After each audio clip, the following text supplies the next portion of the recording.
Վաշինգտոնի համաձայնագրերից 1 տարի է անցել, ինչ է ստացել Երևանն այս գործարքից եւ ինչ ազդեցություն է ունեցել այն Հայաստանի վրա։ Խորհրդարանի իշխող քաղաքացիական պայմանագիր խմբակցության падգամավոր Սարգիս Խանդանյանն ասում է, կարևոր է, որ գործընթացն առաջ է շարժվում։ Ադրբեջանի հետ արդեն առևտուր կա, Միացյալ Նահանգների հետ հարաբերությունները խորացել են, դրա վկայությունը օրերս բացված արհեստական բանականության գործարանն է։ Սա մի գործընթաց է, որը բխում է բացառապես Հայաստանի շահերից եւ մենք այս ուղղությամբ առաջ ենք շարժվելու եւ մենք բազմիցս նշել ենք, որ մեր որևէ հարաբերություն որևէ երկրի հետ խորացում այդ հարաբերությունների ի վնաս չէ մեր այլ հարաբերություններին եւ սրանում է կայանում հենց բալանսավորված եւ բալանսավորման արտաքին քաղաքականության էությունը։ Իսկ ինչ փուլում է TRIP-ի շրջանակներում երկաթգծի կառուցման նախագիծը եւ արդյոք Միացյալ Նահանգների եւ Իրանի միջև պատերազմն ու չհաստատվող խաղաղությունը կարող են խոչընդոտել այդ նախագծին, հաշվի առնելով, որ TRIP-ը նաեւ ամերիկյան ծրագիր է։ Կարծում եմ որևէ մտահոգվելու առիթ չկա, մենք մեր Իրանի մեր գործընկերների հետ Հայաստանի կառավարությունը ակտիվ քննարկել է այս հարցը, փոխըմբռնում կա այս հարցի շուրջ եւ ես չեմ կարծում, որ որևէ մեկը կարող է մտահոգվել, որ Իրան-ամերիկյան լարված հարաբերությունները կարող են ազդել այս ծրագրի իրագործման վրա։ Իրանի վերաբերմունքի հարցում այլ մոտեցում ունեն փորձագետները։ Ապրի Արմենիա վերլուծական կենտրոնի գիտաշխատող Սերգեյ Մելքոնյանն ասում է, Թեհրանի մտահոգությունները TRIP-ի մասով պահպանվում են։ Դրանք վերջերս իրանցի փորձագետներն են արտահայտել Կապանում տեղի ունեցած փակ քննարկման ժամանակ։ Մտահոգությունները կապված են Հայաստան-Իրան սահմանի անխափան կապի կենսական նշանակության եւ Միացյալ Նահանգների ներկայության հետ։ Իհարկե մտահոգված են Միացյալ Նահանգների հնարավոր ներկայությամբ, որը գուցե նույնիսկ ռազմական չլինի, ապա կարող է օգտագործվել հետախուզական նպատակներով, դա նշանակում է որպես անվտանգության ոլորտում էլի հնարավոր սպառնալիք։ Եվ ինչպես մենք հասկացանք, հիմնական խնդիրը նա է, որ դեռ չկան հստակ դետալները, ոչ մեկ չգիտի թե ինչ ձևաչափով ամեն ինչ աշխատելու է, ինչը տեղ ունենալու գետնի վրա։ Ինչ վերաբերում է TRIP նախագծին, ապա Սերգեյ Մելքոնյանն ասում է, իրենք կարծում են, որ TRIP-ը ավելի շատ աշխարհքաղաքական նախագիծ է, քան տնտեսական։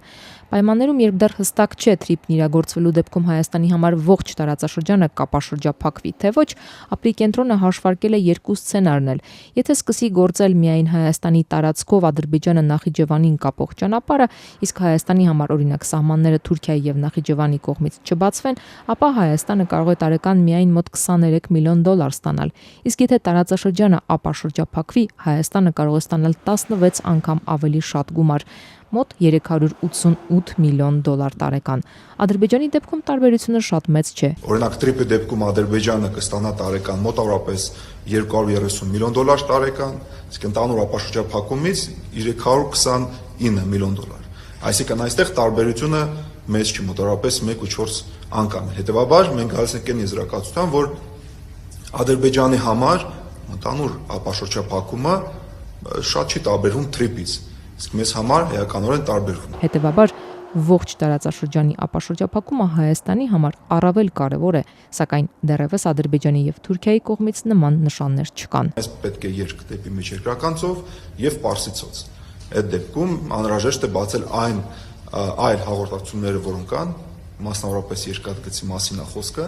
որը դեռ այսօր ըստ օրակարգի չեն, բայց նույնիսկ ըստ Վաշինգտոնյան պայմանավորության կա փոխադարձ առավելությունների մասին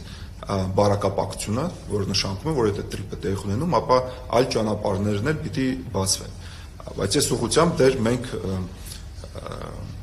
լուրջ քայլեր կամ քաղաքական որոշումներ չենք տեսնում։ Եթե գործարկվի միայն TRIP-ը, իսկ մյուս ճանապարհները Հայաստանի համար չբացվեն, Սերգեյ Մելքոնյանը կարծում է, կարող է լեգիտիմացվել Հայաստանի նոր շրջափակումը։ Հավանական է սցենարը, երբ որ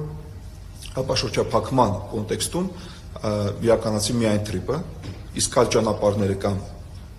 չբացվեն, կամ եթե բացվեն, կարողանան միակողմանի փակվեն։ TRIP-ի դեպքում այդպիսի օպցիա չկա։ Հետևաբար կարող է լեգիտիմացվի փաստացի նոր Հայաստանի բլոկադայի ձևաչափը։ Քաղաքագետներն առանձնացնում են անցած օգոստոսին ստորագրված Վաշինգտոնյան պայմանավորվածությունների ազդեցությունը հայ-ադրբեջանական հարաբերություններում էսկալացիայի վտանգի վրա։ Եթե համեմատենք 2025 թվականի գարնան հետ, տարբերությունը ակնհայտ է։ 2025 թվականի օգոստոսի 8-ից հետո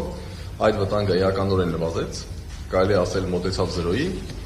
եւ այս պահի դուրսամ նույնպես այն գրեթե մոտ է 0-ի եւ ամենայն հավանականությամբ առնվազն այսպես կլինի մինչեւ նախագահ Տրամփի վարչակազմի գործունեության ավարտը, այսինքն մինչեւ 2029 թվականի հունվար։